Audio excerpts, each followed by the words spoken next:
messieurs, bonsoir et merci de nous rejoindre pour votre émission Droit au débat.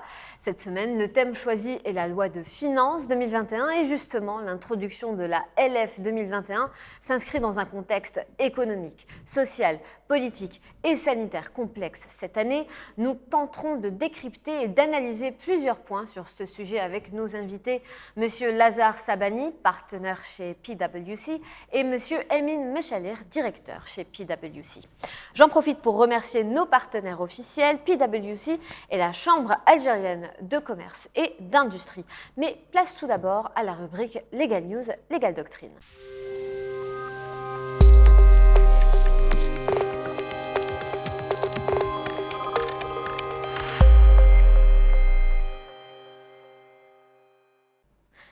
Pharmaceutique, un nouveau décret exécutif numéro 2153 est paru au journal officiel.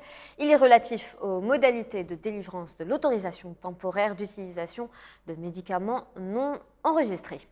Loi de finances 2021 dans un Telex numéro 974, la Direction générale des impôts précise les modalités d'application de l'article 75 de la loi de finances pour 2021 relatif aux sommes versées au titre de l'acquittement des rôles des impôts et taxes ainsi que des taxes parafiscales, amendes et condamnations pécuniaires exigibles au 31 décembre 2020.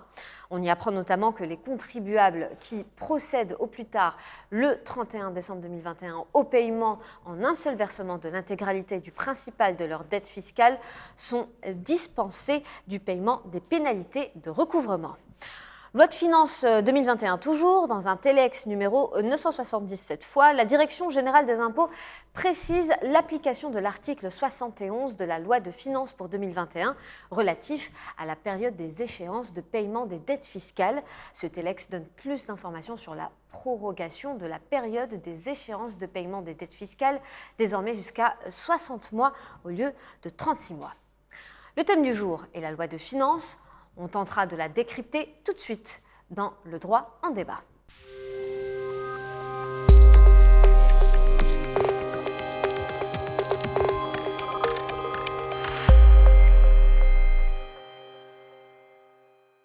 Donc nous le disions tout à l'heure, la loi de finances 2021 a été mise en place dans la continuité du cadrage macroéconomique initié depuis plusieurs années visant à améliorer la gestion des finances publiques mais aussi à maximiser les recettes fiscales compte tenu de la situation économique et sanitaire actuelle du pays provoquée par la pandémie de la Covid-19.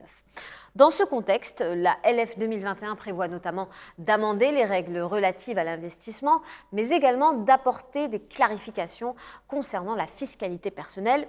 Néanmoins, cette nouvelle loi de finances pour 2021 vise principalement à redynamiser des secteurs porteurs pour l'économie locale. Dans son volet législatif, la LF 2021 ne prévoit pas de nouveaux impôts et taxes, mais apporte de nouvelles mesures tendant plutôt à clarifier le régime fiscal de certaines opérations, mais aussi à élargir plutôt l'assiette fiscale afin d'augmenter les recettes de l'État, et ce, dans un contexte économique assez difficile, aggravé par la crise sanitaire de la Covid-19. Nous vous présentons ci-après un résumé des principales mesures introduites par la LF 2021 avec nos invités ce soir. Bonsoir, Monsieur Lazar Sabani. Vous êtes partenaire PwC. Merci d'avoir accepté notre invitation. Bonsoir, Madame. Bonsoir, Monsieur Emin Mechalir. Vous êtes directeur PwC. Bienvenue sur ce plateau et merci d'avoir accepté notre invitation. Bonsoir et merci pour l'invitation. Donc, nous allons parler des mesures relatives à l'investissement. Quelles sont les nouvelles mesures relatives à l'investissement dans la LF 2021, Monsieur Sabani? Avant de répondre à votre question, je souhaite d'abord vous remercier de nous avoir invités ce soir pour nous exprimer sur les nouvelles dispositions introduites par la loi de finances pour 2021. Et je remercie également Legal Doctrine d'avoir pris cette initiative et de nous avoir associés à cette initiative pour partager l'information juridique et la démocratiser, si j'ose dire, pour la rendre publique et accessible à tout le monde. Donc, pour répondre à votre question, la loi de finances, comme vous l'avez déjà dit, en fait, n'introduit pas de nouveaux impôts, mais elle introduit beaucoup de clarifications sur les dispositifs fiscaux existants et elle apporte des nouvelles mesures qui concernent le secteur de l'investissement Donc ces nouvelles mesures, en fait, ce sont des mesures d'encouragement de l'investissement productif local, national. Et je cite à titre d'exemple, en fait, la clarification qui a été introduite par la loi de finances pour 2021 qui tend à clarifier la notion d'achat-revente en l'état, qui en réalité c'est une notion qui a été introduite par la loi de finances complémentaire pour 2020 et qui, dans sa définition, en fait, prêtait quelque part à confusion. Donc la loi de finances pour 2021 vient clarifier cette notion et dire clairement que les activités d'importation, revente en l'état sont désormais soumises à l'obligation de se conformer à la règle de partenariat local 51-49. Mais par ailleurs, d'autres mesures ont été introduites en matière de start-up et d'incubateurs. Pourriez-vous nous les rappeler rapidement, M. Sabani? Oui, avant peut-être de passer aux mesures relatives aux start-up, il y a une mesure phare en fait, qui accompagne cette clarification-là, donc de la notion d'achat-revente en l'état. En réalité, il y a une nouvelle obligation qui a été introduite par la loi de finances qui consiste à obliger toutes les entreprises existantes au 31 décembre 2020 à se conformer à la règle de partenariat local 51-49 et ce, avant le 30 juin 2021. Un sujet que l'on développera plus en détail dans un prochain épisode. Exactement. En fait, c'est un sujet que l'on développera un peu plus tard en fait, dans un prochain épisode. Il y a d'autres clarifications également sur les notions de secteur stratégique, ainsi de suite. Donc voilà. Mais je laisserai effectivement la primauté au prochain épisode. Donc revenons aux start-up, aux incubateurs. Monsieur Sabani, quelles ont été justement ces mesures qui ont été introduites pour ces activités-là?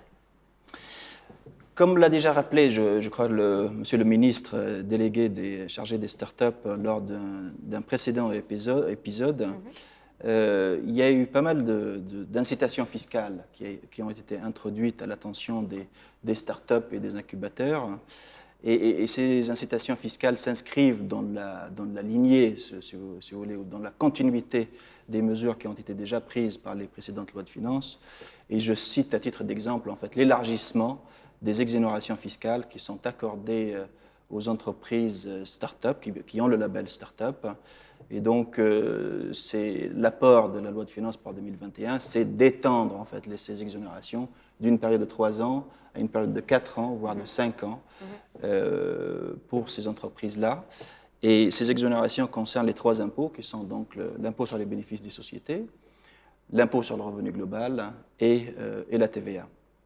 Par ailleurs, en fait, ces entreprises peuvent bénéficier d'un taux réduit en matière de droits de douane qui est de 5% sur l'importation des équipements qui sont nécessaires à leur exploitation. D'autres mesures également ont été introduites pour les entreprises qui bénéficient du label incubateur. Incubateur, et donc ces incitations-là consistent à donner une exonération en matière également d'IAG, d'IBS et de TAP pour une période de 2 ans, à partir de l'obtention du label incubateur. Par ailleurs, il y a d'autres encouragements en fait, qui sont toujours dans le même contexte, si vous voulez, en fait, qui sont orientés vers les jeunes entrepreneurs, qui consiste notamment à l'élargissement du bénéfice du taux réduit des droits de douane de 5% aux jeunes promoteurs qui bénéficient en fait d'incitations fiscales dans le dispositif ANSEJ, ANGEM ou CNAC, et également une exemption totale en matière de droits de douane pour les jeunes promoteurs qui résident à l'étranger. Donc c'est une incitation qui est à l'attention des Algériens qui sont à l'étranger pour retrouver, disons, la terre natale et peut-être la terre de leurs ancêtres également, et pour investir et s'implanter en Algérie. C'est ça. Voilà. Très bien. Donc, on va à présent parler de fiscalité des entreprises, Monsieur Mechalir. Quelles sont les nouvelles mesures qui sont dédiées aux entreprises algériennes au sein de la loi de finances 2021 ? Merci. Donc, comme vous l'avez rappelé à l'introduction, la loi de finances 2021 n'a pas introduit de nouveaux impôts, de nouvelles taxes, mais par contre a prévu certaines dispositions à l'endroit des personnes morales et des contribuables de manière générale, Parmi ces mesures, on peut citer une mesure phare qui concerne en fait le remboursement de l'excédent de versement en matière d'IBS. D'accord. C'est une mesure en fait qui s'inscrit dans le contexte de crise sanitaire que l'on est en train de vivre depuis 2020. Oui. C'est une mesure qui va permettre donc aux entreprises de demander carrément de l'administration fiscale un remboursement en cash de tout excédent de versement qui serait né en fait d'un surpaiement de l'impôt sur le bénéfice des sociétés au titre des acomptes provisionnels. Donc avant 2021, les contribuables ne pouvaient en fait qu'imputer l'excédent de versement sur le paiement des acomptes futurs. Ils n'avaient pas cette possibilité donc de demander à l'administration sans remboursement. Désormais, cette option est possible pour les contribuables. Donc, nous pensons que voilà, c'est une mesure très intéressante. Elle présente un avantage certain aux personnes morales qui sont soumises à l'IBS, surtout en fait celles qui sont en train de vivre des difficultés de trésorerie, des déficits continuels ou qui assistent à une décroissance de leurs activités. Oui. L'autre mesure phare qu'on peut citer, c'est la dispense en fait des paiements des pénalités de retard pour toute imposition due avant le 31 décembre 2020. Donc, les sociétés dans une situation pareille peuvent demander en fait la décharge de toutes les pénalités de retard si elles procèdent au paiement du montant principal de leur dette avant le 31 décembre 2021. Très bien. C'est aussi donc une mesure intéressante où elle va dans le sens où elle va permettre aux entreprises de soulager un petit peu leur... Souffler un peu. Ouais. Exactement. Donc, de bénéficier d'une facilité de trésorerie qui peut les aider à surmonter les difficultés actuelles. L'autre mesure aussi qu'on peut citer, je pense que ça a été déjà évoqué lors du premier épisode concernant les sociétés cotées en bourse, c'est la possibilité pour les entreprises de bénéficier d'une exonération en matière d'IBS lorsqu'elles décident en fait d'aller en bourse et ouvrir une partie de leur capital en bourse. Donc, elle va pouvoir bénéficier d'une réduction à l'IBS qui sera égale au pourcentage du capital qui sera ouvert et donc qui sera négocié en bourse. Très bien. Finalement, je pourrais citer une dernière mesure en fait qui s'inscrit dans le programme de modernisation et de digitalisation qui est initié par la DGI depuis plusieurs années. C'est celle en fait qui concerne les obligations de déclaration via la plateforme en ligne, de déclaration en ligne. Donc, les contribuables ont désormais une nouvelle obligation de procéder à la déclaration donc, de certains États, certaines déclarations qui, avant 2021, étaient déposées ou souscrites manuellement. On parle plus particulièrement là d'un état récapitulatif annuel qui va comporter des indications extraites des déclarations annuelles. En plus, on aura l'obligation aussi de déclarer en ligne l'état des salaires, les états des paiements de sous-traitance, de paiement de commissions, de location, de services, etc. Et finalement, on a aussi l'obligation désormais de déclarer l'état des clients dont les ventes sont faites dans les conditions de gros. On doit les déclarer désormais en ligne aussi. C'est excellent, je pense que c'est une très bonne nouvelle. Donc, et concernant la TVA, quelles sont les nouvelles mesures phares à retrouver sur la loi de finances rapidement? Peut-être je vais laisser plutôt ça à lui. Monsieur Sabani? Oui, donc pour la TVA, en fait, la loi de finances a apporté quelques mesures, effectivement, concernant la TVA. On a sélectionné 2 mesures que nous estimons impactantes, en fait, pour la vie des contribuables. Donc la première concerne en réalité la clarification du seuil d'assujettissement à la TVA, donc pour l'aligner par rapport au plafond de l'IFU. Et aujourd'hui, en fait, la loi de finances pour 2021 dit clairement que les affaires faites par les personnes physiques en fait, qui sont soumises à l'IFU échappent au champ d'application de la TVA, ce qui est une harmonisation en fait, par rapport au texte applicable. Et cette mesure en fait, vient apporter une clarification parce que dans les textes avant, on faisait référence à un seuil de 30 millions de dinars, alors que le plafond de l'IFU, c'était 15 millions de dinars, ce qui laissait une ambiguïté pour les contribuables qui réalisaient un chiffre d'affaires entre 15 millions et 30 millions. Donc aujourd'hui, la loi de finances clarifie ce dispositif et aujourd'hui, clairement, la TVA est applicable à partir du moment où on réalise un chiffre d'affaires supérieur à 15 millions de dinars. Parfait. Par ailleurs, il y a une deuxième mesure, et je m'arrête là en fait, pour la TVA.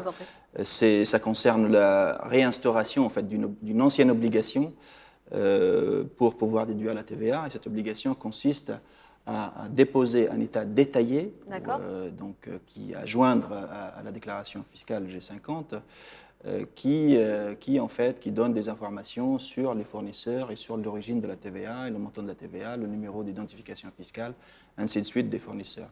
Donc c'est une obligation qui pèse à la charge des entreprises à partir de la première déclaration, donc celle du mois de janvier notamment 2021.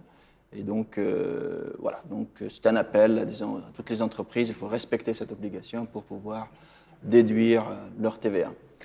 Excellent. Monsieur Sabani, je m'adresse à vous encore une fois. Quelles sont les mesures de la loi de finances 2021 introduites à l'intention des entreprises étrangères cette fois-ci? Pour les entreprises étrangères, il y a eu quelques clarifications en fait, sur le régime d'imposition des plus-values réalisées sur les cessions d'actions ou de parts sociales.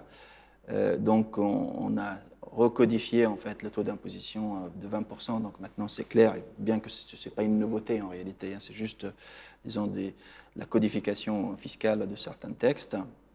Mais par ailleurs, il y a une mesure qui est très très impactante, qui concerne en fait à mettre à la charge des entreprises étrangères qui ne sont pas établies en Algérie l'obligation de déposer elles-mêmes et de déclarer en fait la plus-value réalisée sur les cessions d'actions.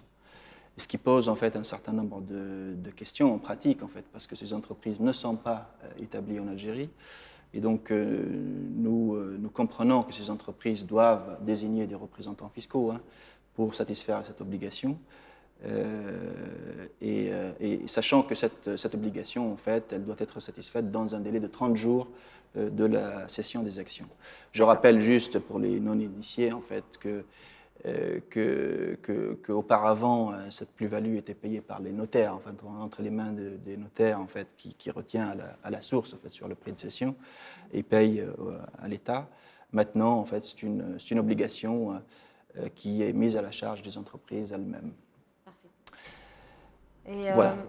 on va parler maintenant de fiscalité des personnes, cette fois-ci avec M. Mechalir.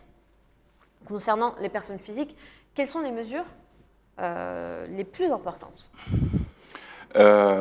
Oui, également pour les personnes physiques, donc il y a eu deux nouvelles mesures qu'on peut synthétiser, enfin les plus importantes, on peut les reprendre sur 3 ou sur 4, voire 5 points. Le premier point, il concerne en fait la plus-value de cession d'actions ou de parts sociales et de titres assimilés. Donc, il y a eu une précision au niveau du Code des impôts directs et taxes assimilées concernant ce sujet, dans le sens où maintenant, les plus-values de cession sont à déclarer dans le cadre des dispositions de l'article 77 et suivant du Code des impôts directs. C'est des plus-values qui vont donner le droit à l'administration fiscale de les contrôler en termes de valeur. Donc l'administration se dote du droit au contrôle des plus-values de cession. Donc, on a introduit la notion de juste valeur, justement, qui va permettre à l'administration fiscale d'apprécier, de voir si le prix déclaré à l'occasion de la cession des actions de parts sociales au titre assimilé sont rapprochables et sont en adéquation avec la juste valeur des titres. Et par ailleurs, on a aussi supprimé la disposition qui concerne la plus-value réinvestie, qui était avant exonérée de la plus-value, de l'impôt sur la plus-value de cession. Désormais, elle est soumise au taux de 5%. Et de manière générale, on peut dire qu'il n'y a pas eu de changement sur le taux d'imposition de cette plus-value. Une précision, peut-être, c'est un taux plutôt allégé, en fait, parce que le taux d'imposition normal des plus-values, c'est 15%.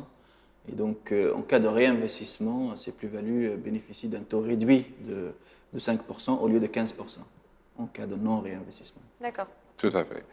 La deuxième mesure qu'on peut citer, ça concerne toujours la plus-value de cession, mais ça va être pour la partie biens immobiliers. Donc, c'est quelque chose qui existait auparavant, mais on a vu que l'administration fiscale a réencadré, a représenté le cadre juridique, le cadre fiscal donc, de traitement de cette imposition. Donc, la plus-value qui est dégagée de la cession des biens immobiliers doit être déclarée par les personnes physiques. Et là aussi, l'administration fiscale a le droit, elle avait déjà le droit depuis la loi de finances pour 2000, de contrôler donc, le prix de cession des biens immobiliers. Et ça s'est toujours fait sur la base de la valeur vénale. La troisième mesure, qui est aussi une mesure très très importante, c'est celle qui concerne les opérations d'exportation faites par les personnes physiques.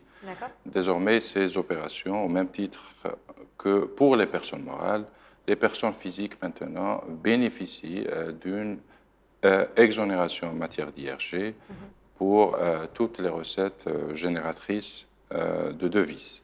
Donc là aussi, on voit l'intérêt des pouvoirs publics, de l'administration fiscale, d'encourager tout ce qui est exportation et va donc donner la même exonération qu'elle donnait déjà aux personnes morales. Elle va la donner aux personnes physiques. Complètement. Il nous reste encore quelques petites minutes et j'aimerais en profiter pour poser une dernière question. Monsieur Sabani, outre la fiscalité des personnes ou la fiscalité des entreprises, est-ce qu'il existe d'autres mesures qui pourraient concerner le secteur productif ? Oui, il y a une mesure qui est très intéressante pour le secteur productif, justement, qui concerne la possibilité ou l'autorisation de dédouanement des équipements rénovés, en fait. Et donc, la loi de finances vient donner la possibilité aux industriels d'importer et de mettre à la consommation les équipements de travaux publics, de construction, d'irrigation, etc., qui ont une durée de vie inférieure à 3 ans. Donc c'est quelque chose qui peut, disons, encourager les investisseurs à acquérir des équipements ou investir à moindre coût. Voilà, donc c'est une belle mesure. Oui, merci messieurs d'avoir répondu à nos questions. On va à présent parler histoire avec Asmahan Benabou qui nous racontera l'origine des lois de finances à travers le monde dans la rubrique Histoire du droit.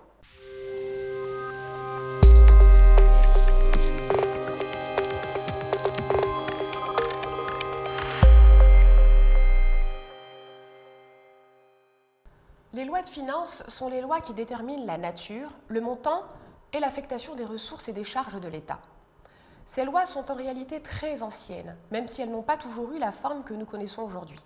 Du temps de l'Antiquité romaine, les comptes sont publics et ils sont tenus à Rome sous la responsabilité des magistrats, des censeurs qui avaient la charge de gérer le patrimoine de l'État, des questeurs de l'aérarium, le trésor public, qui avaient la responsabilité de la caisse à proprement parler, et des consuls. Déjà à l'époque émergeait l'idée que chacun doit participer aux pertes comme aux gains. L'Égypte antique partageait elle-même ce fonctionnement et la centralisation des recettes publiques lui a permis notamment de commander la création des monuments majestueux qu'on lui reconnaît. Les finances d'une cité s'opposent ainsi nettement dans leur conception et leur procédure même aux finances de type monarchique ou impérial.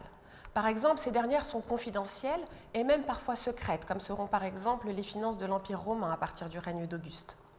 Aujourd'hui, nos lois de finances modernes sont souvent annuelles quand elles ne sont pas rectificatives et visent à adapter le budget de l'État aux conjonctures économiques d'un pays. En Algérie, l'introduction de la loi de finances 2021 s'inscrit cette année par exemple dans un contexte économique, social, politique et sanitaire complexe. Elle a été mise en place avec deux objectifs majeurs, l'amélioration de la gestion des finances publiques et la récolte des recettes fiscales. Merci Yasmahan pour toutes ces précisions. Cette émission, c'est surtout la vôtre. Vous qui nous regardez, place à la rubrique Vos questions.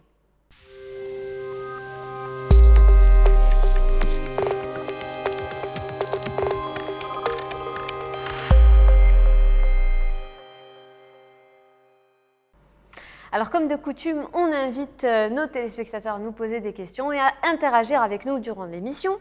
Alors la première question est, est-ce que le remboursement de l'excédent d'IBS peut être demandé au titre des années précédentes ou uniquement pour se générer après le 1er janvier 2021 ? C'est Ennis qui nous pose la question.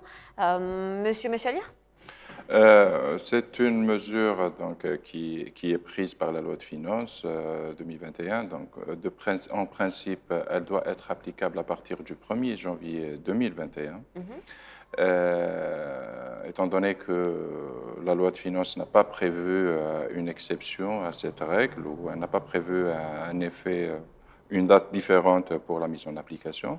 Donc, nous pensons que l'excédent de versement qui peut être demandé en remboursement, c'est celui qui va être dégagé à partir des résultats donc, de 2020. D'accord. Et ça sera l'excédent de versement qui sera connu, qui sera déterminé après le dépôt de l'alias fiscal pour 2021. Donc, il s'appliquera sur cet excédent. La deuxième question nous vient de Nouria. Elle nous demande quelle est la différence entre une indemnité de zone et une indemnité liée aux conditions particulières de résidence et d'isolement IFRI. Monsieur Sabani. Oui, merci pour cette question. Effectivement, l'indemnité de zone, en fait, c'est quelque chose qui existe déjà dans le corpus juridique algérien. Hein. Et je rappelle qu'elle était déjà listée par l'article 68 du Code des impôts directs et taxes assimilées. Donc, c'est une indemnité qui est exonérée d'IRG. L'indemnité liée aux conditions particulières de résidence et d'isolement, communément appelée IFRI, existait aussi en pratique, parce qu'en fait, tous les travailleurs qui vont travailler dans le sud, notamment, bénéficiaient d'exonérations liées à ces conditions un peu difficiles de travail.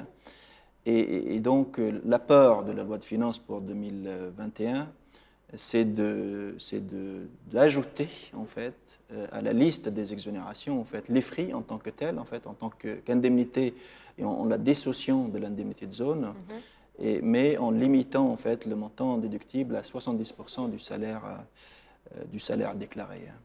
Très bien. Et donc, dans le concept, en fait, nous pensons que l'indemnité de zone, c'est quelque chose qui est lié à la zone géographique simplement, mais l'IFRI, c'est quelque chose qui est lié à l'exercice des conditions de travail. Dès lors que les conditions sont un peu difficiles, le salarié peut bénéficier de l'indemnité appelée IFRI. Donc, nous pensons que les salariés qui travaillent dans les zones de sud, notamment dans le secteur hydrocarbures, peuvent cumuler les deux, étant donné que la loi aujourd'hui les autorise à faire ainsi. Parfait. Merci, messieurs. Juste avant de nous quitter, Gibran Freitas va à présent nous parler de l'utilisation de la Legal Tech pour la recherche et la veille juridique dans la rubrique Droit et technologie.